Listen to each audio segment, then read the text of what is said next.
Okay, let's shine a light on the 880 today, because I feel like this is probably the best kept secret in Battlefield 2042 right now. A lot of people that even consider using shotguns, which aren't many of us, generally migrate to the 12M. It is the more favored of the options. I've been killed by the 880 maybe a dozen times in the entirety of me playing. So I just generally don't even see it that much. The 12M is just more forgiving. It's so much more friendlier to use. It works out to crazy distance, and you've heard about how great it is. And because of that, people generally leapfrog the 880 and don't bother messing with it. But I'm here to tell you that even as stock, right out the box, factory new, this gun is one of the best guns in the game. I would argue that if infantry maps exist, this thing would have been nerfed already.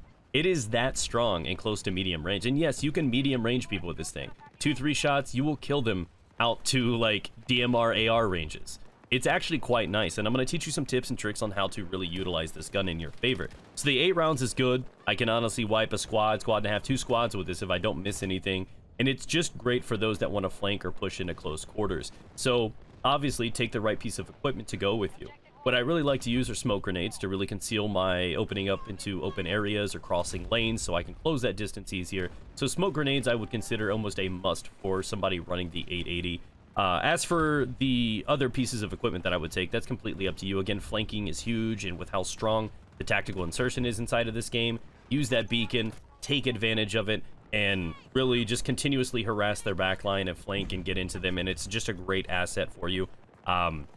Moving on, again, I don't think you really need to experiment much with this gun. The only thing that I have actually added to it that isn't stock is a grip, because these guns have movement penalties, and that's just supposed to help me from time to time. But with practice, you can really turn this gun into an absolute cannon, because basically, in the same way that the bolt actions work, the snipers in the game, that if you are moving, there's going to be a penalty to the aim. It's going to kind of veer off course. It's not going to be perfectly centered.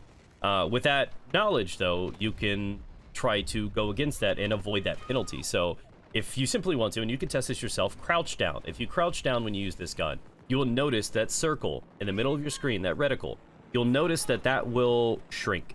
It'll tighten, which means your spread, your pellets are going to stay within that circle, and it's going to be a more accurate funneled shot, and that's going to make it great out to distance. So crouching and taking a shot or two will take somebody out in medium range. And again, honestly, practicing a habit of walk, stop, shoot, walk, stop, shoot, you know, that way you're avoiding the penalty when you fire. If they're not actually looking at you, you can afford to do this. So literally just take just an ever so slight pause, then shoot. When you're moving, will allow that thing to be a tighter spread and more consistent one shots, and I think that's great. I like the default Buckshot the most, personally.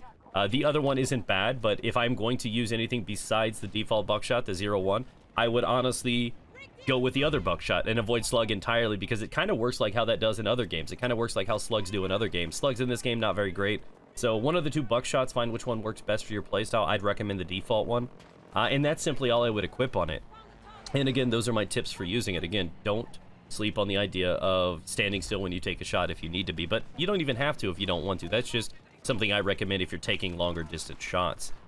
For your spawn beacons, that is really going to help you out with McKay or Sundance. So take advantage of the mobility characters, the characters that can flank, attack the backline, and just do all kinds of wild and unpredictable things. They really, really synergize with the 880, and I was really dreading this gun. I was like a lot of other people, I was like, okay, because I didn't like it in the beta. And I'm like, I'm not going to like this gun. And I put off trying it forever. Then I started trying it. I'm like, this gun is great. And then I start hitting montage clip after montage clip after montage clip. And I'm like, my God, I feel so powerful. And it's actually one of the best guns in the game that nobody's talking about. So if you haven't tried it out, seriously, you don't need crazy unlocks. Take it as it is. Go out there and just one-shot everything. It's so easy to do. And I hope you enjoy it. So thanks again for supporting this channel. I hope you guys are enjoying the Battlefield 2042 content. If you are, subscribe, tick that bell, and I will catch you with another video tomorrow.